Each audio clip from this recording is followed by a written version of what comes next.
ఆడి ఆడి అలసిపోయి మద్యపానం చేసి చిందరవందరగా పడి నిద్రిస్తున్న స్త్రీ సమూహం కనిపించింది. వారిలో రాజ, ఋషి, విప్ర, దైత్య, గంధర్వ, రాక్షస జాతుల కన్యలంతా ఉన్నారు. మెలకుగా ఉన్నంతసేపు రావణుడి మీదనే చూపులు నిలిపి అలసి అలాగే నిద్రించినట్టు కనబడుతున్నారు. వీరందరికన్నా విశిష్టమైన వ్యక్తి కనుకనే సీత పట్ల రావణుడు ఇలా ప్రవర్తించాడు. తన భార్యలు తనతో ఆనందించినట్లు సీతాదేవి కూడా తన భర్త అయిన రాముడితో ఆనందించాలనే జ్ఞానం రావణుడికి లేకపోయింది కదా అని హనుమంతుడు తనలో తాను నొచ్చుకుంటూ మరింత ముందుకు దృష్టి సారించాడు. అక్కడే సూర్యబింబంలా ప్రకాశిస్తున్న సువిశాలమైన మంచం కనిపించింది. రాక్షస స్త్రీలు ఇరువైపులా నిలబడి వింజామరలు వీస్తున్నారు. ఆ పట్టె మంచం మీద మేఘల్లా ఒక పెద్ద ఆకారం నిద్రిస్తోంది. కుండలాలు దగదగలాడుతున్నాయి. బాహువులు సుదీర్ఘంగా బలిష్టంగా ఉన్నాయి. అర్ధ నిమిడితాలైన కన్నులు నెత్తురుగడ్డల్లా ఎర్రగా ఉన్నాయి. అతడే రావణాసురుడు.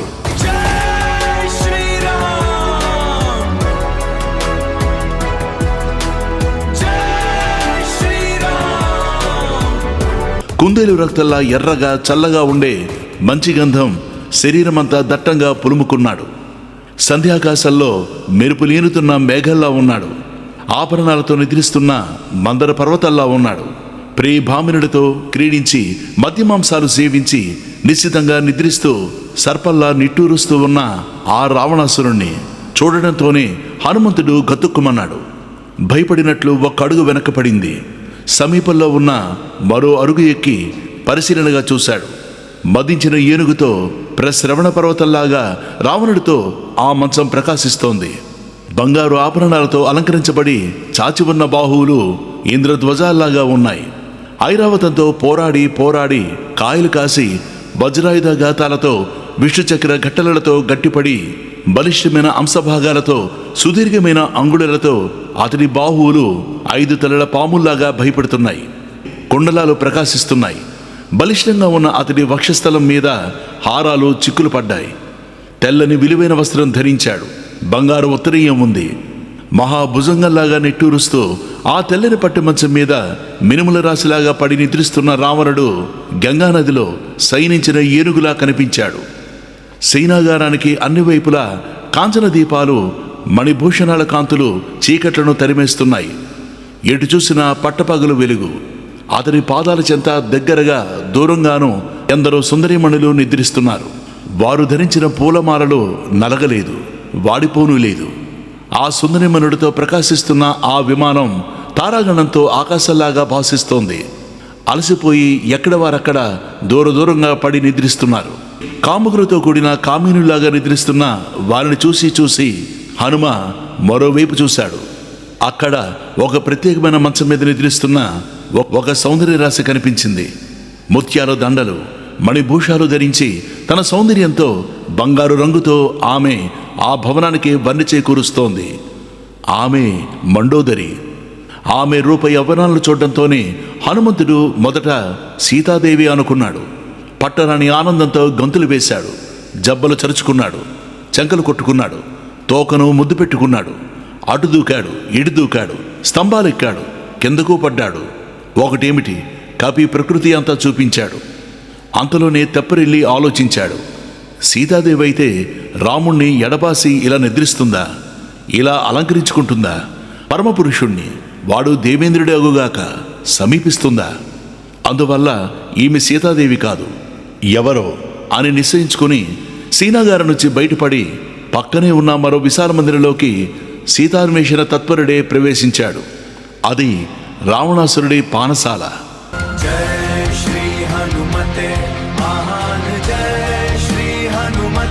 అక్కడ కూడా యువతి సహస్రం వివిధ భంగిమల్లో నిద్రిస్తోంది. అప్పటి వరకు ఆడిపాడి పూర్తిగా అలసిపోయి నిద్రిస్తున్న స్త్రీలు, ఆ కళాకారిణుల చేతుల్లో వాద్య విశేషాలు, ఇంకా ఏవో సంగీత ధ్వనులు చేస్తున్న అనుభూతి కలుగుతోంది. రకరకాల మాంసాలు పాత్రల్లో ఉన్నాయి. ఇంకా వివిధ శాఖా పాకాదులు ఉన్నాయి. చిందరవందరగా ఫలపుష్పాలతో నిండి ఆ ప్రదేశం దర్శనీయంగా ఉంది. పూలమాలలో చెల్లాచెదురుగా పడి ఉన్నాయి. ఆసవాలు పరిమళాలు నింపుతున్నాయి. బంగారు పాత్రల్లో, స్ఫటిక కలశాల్లో, వెండి కుంభాలలో, వజ్ర వైడూర్యాలు తాపించిన గ్లాసుల్లో, కొన్నింట నిండాను కొన్నింట అర్ధావశేషంగానూ మద్యం కనిపిస్తోంది. కొన్ని పాత్రలు పూర్తిగా ఖాళీ అయిపోయాయి, కొన్ని దొర్లిపోయాయి, కొన్ని పగిలిపోయాయి. అలాగే సగం మిగిలిన మాంసఖండాలు కనిపిస్తున్నాయి. కొందరు యువతులు ఒకరినొకరు గాఢంగా కౌగిలించుకుని నిద్రిస్తున్నారు. అలా భోగభూమిలా ఉంది ఆ రావణాంతపురం. నిష్కల్మష హృదయంతో రావణాంతపురం అంతా అన్వేషించాడు. దేవ, గంధర్వ, నాగజాతి స్త్రీలు ఎందరెందరో కనిపించారు. కానీ జానకీదేవి మాత్రం కనిపించలేదు. హనుమంతుడికి దిగులు పట్టుకుంది.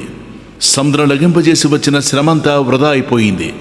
తిరిగి వెళ్ళి నా వాళ్లకు ఏం చెప్పను. అందువల్ల నేను కూడా పట్టుదలతో లంకంతా ఇంకా వెతుకుతాను. ఇప్పటికీ అన్వేషించని లతాగృహాలు, చిత్రశాలలు, క్రీడాగృహాలు, విమానాలు, భూగృహాలు, చైత్యగృహాలు అన్నీ వెతుకుతాను అని తీవ్రంగా నిశ్చయించుకున్నాడు. అంతటా వెతకడం మొదలుపెట్టాడు. చివరికి ఆ రావణాంతపురంలో అతడు వెతకనిది 4 అంగుళాల చోటైనా లేదు. హనుమంతుడికి పట్టరాని దుఃఖం వచ్చింది. నిరుత్సాహం ఆవరించింది. విమానం నుంచి ప్రాకారాగ్రానికి చేరుకొని ఆలోచనలో పడ్డాడు. అంతా అన్వేషించాను, ఎక్కడా సీతాదేవి కనిపించలేదు. లంకలో ఉంటే ఎంత వెతికినా ఎందుకు కనపడదు? రావణాసురుడు అపహరించుకొని లంకకు తీసుకుని పోతుండగా చూశానని సంపాతి చెప్పాడు. కానీ ఆ తల్లి జాడ కనపడ్డం లేదు. బహుశా అవమాన భారం భరించలేక ఆ విమానం నుంచి సముద్రంలోకి దూకేసిందేమో. రాముణ్ణి ధ్యానిస్తూ ప్రాణాలు వదిలిపెట్టేసిందేమో. లేదా తన మాటను తిరస్కరించిందనే కసితో రావణుడే భక్షించాడేమో. వాడి భార్యలకు ఒకవేళ ఆహారం అయిపోయిందేమో. అదీ కాకపోతే మరింకెక్కడైనా రహస్య గృహంలో పంజరంలో చిలకలా దాచి ఆ తల్లి మనసును మార్చడానికి రావణుడు ప్రయత్నిస్తున్నాడేమో. ఏమైనా సీతాదేవి కనిపించలేదు అనే మాటను తీసుకువెళ్ళి రామసుగ్రీవాదులకు ఎలా తెలియజేయడం? ఇది చెబితే ఒక తప్పు, చెప్పకపోతే మరొక తప్పు. ఈ విషమ పరిస్థితుల్లో ఏమీ తోచకుండా ఉంది. సీతాదేవి జాడ తెలుసుకోకుండా తిరిగి వెడితే నేను ఏమి సాధించినట్టు? ఇంత పెద్ద సముద్రం దాటి ఎందుకు వచ్చినట్టు? కిష్కిందకు వెళ్ళి కనిపించలేదు సీతమ్మ అనే మాట చెప్తే ఆ దుర్వార్తను రాముడు భరించలేక వింటూనే ప్రాణాలు వదిలేస్తాడు. రాముడు లేకపోతే లక్ష్మణుడు ఉండడు. ఈ ఇద్దరి మరణ వార్త తెలిసి భరత శత్రుఘ్నులు ప్రాణాలు వదిలేస్తారు. పుత్రులందరూ ఇలా అయిపోతే ఆ 3 తల్లులు కౌసల్య, కైక, సుమిత్రుడు దుఃఖంతో కన్ను మూస్తారు. అందులో సందేహం లేదు. కృతజ్ఞుడు, సత్యసంధుడు అయిన సుగ్రీవుడు మిత్రుని మృతికి తట్టుకోలేక జీవితం వదిలేస్తాడు. రుమ, తార ఇద్దరూ భర్తను అనుసరిస్తారు. తల్లిదండ్రులు చనిపోవడంతో ఒంటరివాడే అంగదుడు జీవితం త్యజిస్తాడు. వానరులంతా దిక్కులేని వారైపోతారు. తలలు బాదుకుని దారుణంగా చచ్చిపోతారు. కాబట్టి నేను వెడితే అక్కడ వ్యాపించేది భయంకర శోకమనే దావానలమే. అందువల్ల వెళ్ళను. ఏవో కందమూల ఫలాలు తింటూ ఈ సముద్ర తీరాల్లో ఏదో ఒక వనంలో వానప్రస్థ జీవితం గడుపుతాను. తపస్సు చేసుకుంటాను, లేదా ప్రాయోపవేశం చేస్తాను. అంతేగాని తిరిగి మాత్రం వెళ్ళను. చావు చాలా అనర్థాలకు హేతు అవుతుంది. బతికి ఉంటే ఈనాటికైనా శుభం జరుగుతుంది. అందువల్ల ప్రాణత్యాగం చెయ్యను. జీవించే ఉంటాను. జీవించి ఉండడమే కాదు, సీతాదేవి కనిపించకపోతే ప్రతీకార చర్యగా ఈ దశకంఠుణ్ణి సంహరించైనా సంహరిస్తాను. లేదంటే సందిట్లో ఇరికించుకొని సముద్రం దాటి పశువును పశుపతిలాగా రాముడికి అప్పగించైనా అప్పగిస్తాను. అంతేగాని ఉత్తినే తిరిగి వెళ్ళను. సీతాదేవి కనిపించే వరకు అన్వేషణ ఆపను. అదిగో పెద్ద పెద్ద చెట్లతో అశోకవనం కనపడుతోంది. దీనిని ఇంతవరకు ఇంకా వెతకలేదు. అటువైపు బయలుదేరతాను. అంతా వెతికి రాక్షసుని జయించి శ్రీరామచంద్రుడికి సీతాదేవిని సమర్పిస్తాను. ఇలా దృఢంగా నిశ్చయించుకుని లేచి నిలబడ్డాడు. లక్ష్మణ సహితుడైన రాముడికి జనకాత్మజకు నమస్కరించాడు. రుద్రుడికి, ఇంద్రుడికి, యముడికి, అనినులకు వందనాలు సమర్పించాడు. చంద్రార్క మరుద్గణాలకు నమస్కరించాడు. మనస్సు ముందు ముందు పరుగులు తీసింది. అశోకవనంలో ప్రాకారం దాటి ప్రవేశించాడు. అక్కడ ప్రతి చెట్టుకి కాపలా ఉంది. గాలి కూడా గట్టిగా వీచడం లేదు. అసలు కొమ్మలు కనిపించినంతగా పుష్పించి ప్రతి చెట్టు వసంత శోభతో కన్నుల పండుగ చేస్తోంది. చెట్ల మొదళ్లలో బంగారు వేదికలు, వెండి అరుగులు ఉన్నాయి. రకరకాల పక్షులు, మృగాలు స్వేచ్ఛగా సంచరిస్తున్నాయి. హనుమంతుడి రాకతో పెద్ద పెట్టున కోలాహలం చెలరేగింది. నిద్రిస్తున్న పక్షులు, మృగాలు అలికిడికి ఉలిక్కిపడి లేచాయి. జలజల రాలిన పువ్వులలో మునిగిపోయిన హనుమంతుడు పుష్పగిరిలాగా వసంతుడిలాగా ప్రకాశించాడు. అశోకవనంలో అక్కడే ఆకులతో పువ్వులతో కళకళలాడుతోంది ఒక సింసుపావృక్షం. దాన్ని అధిరోహించాడు. ఎందుకో గాని ఇక్కడే సీతాదేవి ఉంటుందని తాను తప్పక చూస్తానని అనుకున్నాడు. పవిత్రమైన జలాలతో ప్రవహిస్తున్న ఈ నదికి సంధ్యావందనం చేయడం కోసం జానకీదేవి తప్పక విచ్చేస్తుంది. సీతాదేవి జీవించి ఉంటే ఇక్కడకు రాక తప్పదు.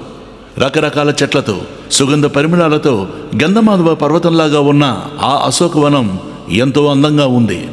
అక్కడ సింసపా వృక్షం కింద ఒక దీనురాలు కనిపించింది. రాక్షస స్త్రీలు భీకరాకారంతో భయంకర ఆయుధాలతో ఆమెను చుట్టుముట్టి ఉన్నారు. మాసిపోయిన చీర, ఉపవాసం వల్ల కృషించిన శరీరం, మాటిమాటికి నిట్టూరుస్తున్న ఆ స్త్రీమూర్తి శుక్లపక్షంలోని చంద్రరేఖలాగా ఉంది. పొగ కప్పిన అగ్నిశిఖలాగా ఉంది. దీనాతి దీనంగా విలపిస్తోంది. తన వారెవరూ కనిపించరు. ఎటు చూసినా రాక్షసీ గణమే. మందలో నుంచి తప్పడం వల్ల వేటకుక్కల మధ్యలో చిక్కుకున్న లేడీలాగా ఉంది. ఈమె సీతాదేవి అని హనుమంతుడు నిశ్చయించుకున్నాడు.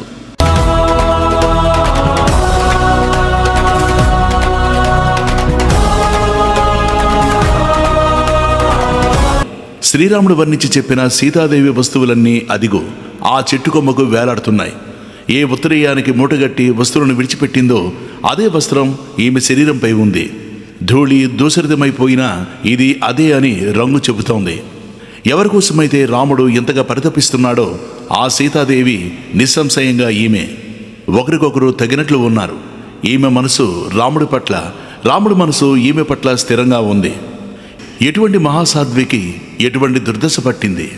సకలాభరణాలతో కళకళలాడవలసిన ఈ తల్లి ఏ ఆభరణాలు లేకుండా బోసిగా కూర్చోవలసి వచ్చింది. దాసీజనంతో సేవలందుకోవలసిన పట్టమహిషి రాక్షసీ గణం మధ్య భయంతో దుఃఖిస్తూ కూర్చోవలసి వచ్చింది.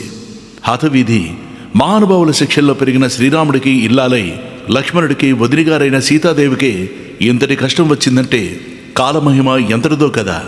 దానిని తప్పించుకోవడం ఎవరి వల్ల కాదన్నమాటే. అయితే శ్రీరాముడి ప్రయత్నం, లక్ష్మణుడి తెలివితేటలు ఎరిగిన తల్లి కాబట్టి మరీ ధైర్యం కోల్పోకుండా నిలవగలిగింది. ఈ సీతారాములది అన్ని విధాల అనుకూల దాంపత్యం. ఈమె కోసమని రాముడు వారిని సంహరించాడంటే, కరదూషణ విరాధ కదంబాదులను జనస్థానంలో 14,000 మంది రాక్షసులను దారుణంగా వధించాడంటే, అలాగే సుగ్రీవుణ్ణి కిష్కిందాధిపతిని చేశాడంటే, నేను సముద్రం లంఘించానంటే, ఈ లంకకు రాగలిగానంటే ఇదంతా తగినదే. శ్రీరాముడు సీతాదేవి కోసమని మొత్తం ఈ భూగోళాన్ని తల్లకిందులు చేసి వేసినా అది తగినదే అంటాను. ముల్లోకాలలోనూ రాజ్యం కావాలా, సీత కావాలా అని అడిగితే రాముడు తప్పకుండా సీతాదేవినే కోరుకుంటాడు. త్రిలోకాధిపత్యం అంతా కలిపిన సీతాదేవిలో 16వ వంతుకు సరికాదు. అంతఃపురంలో ఎంత ప్రేమతో ఉందో అడవుల్లోనూ అంత ప్రేమగానూ భర్తను చూసుకుంది. ఈవేళ రాక్షసి గణం మధ్యలో ఎంతటి నరకయాతన అనుభవిస్తోంది. ఏ నాటికైనా రామసందర్శనం కాకపోదనే ఆశతో జీవించి ఉంది. చుట్టూ ఉన్న రాక్షస గణాన్ని చూడడం లేదు. ఫలపుష్ప భారంతో అందంగా ఉన్న చెట్లనైనా తల ఎత్తి చూడడం లేదు. ఏకాగ్ర చిత్తంతో రాముణ్ణి ధ్యానిస్తోంది, రాముణ్ణి దర్శిస్తోంది. కష్టాల పాలైన ఈ తల్లిని చూస్తుంటే నాకే గుండెలు తరుక్కుపోతున్నాయి. చుట్టూ కాపలా కాస్తున్న రాక్షసీ జనం ఎంత భీకరంగా ఉందో. ఏకాక్షి, ఏకకర్ణ, అకర్ణ, శంకుకర్ణ, కర్ణ ప్రావరణ అంటే చెవులు టోపీలాగా తలపైకి వ్యాపించాయి. ఊర్ధ్వనాసిక మొక్కు తలకిందుగా ఉంటుంది.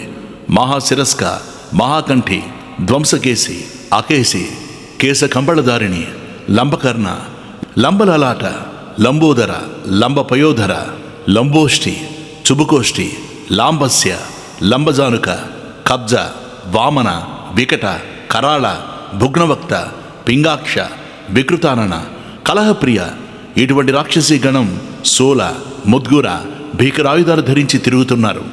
ఇంకా వరాహముఖి, సార్ధులముఖి, మృగవదన, మహిషాస్య, అజముఖి, గజముఖి, ఉష్ణవదన, హయాస్య, ఏకహస్త, ఏకపాద, కరకర్ణి, అశ్వకర్ణి, గోకర్ణి, హస్తికర్ణి, హరికర్ణి, అనాస అంటే ముక్కులేనిది, అతినాస, గజనాసిక, హస్తిపాద, మహాపాద, గోపాద, దీర్ఘజిహ్వ వీరంతా సురాపానం చేస్తూ మాంసం భక్షిస్తూ కాపలా తిరుగుతున్నారు. శరీరమంతా రక్తమాంసాలు పడి జుగుప్సాకరంగా ఉన్నారు. వీరిని చూడడంతోనే హనుమంతుడికి ఒళ్ళు గగురు పొడిచింది. శోకంతో కాంతి తగ్గి దుమ్ము కొట్టుకుపోయిన జుట్టుతో నేలకు రాలిపడిన తారలాగా కూర్చున్న సీతాదేవిని చూడడంతోనే హనుమంతుడికి పట్టరాని దుఃఖము, కొంతలో కొంత ఆనందము కలిగాయి. కన్నీటిని నిలువరించుకుంటూ మనస్సులోనే శ్రీరాముడికి నమస్కరించాడు.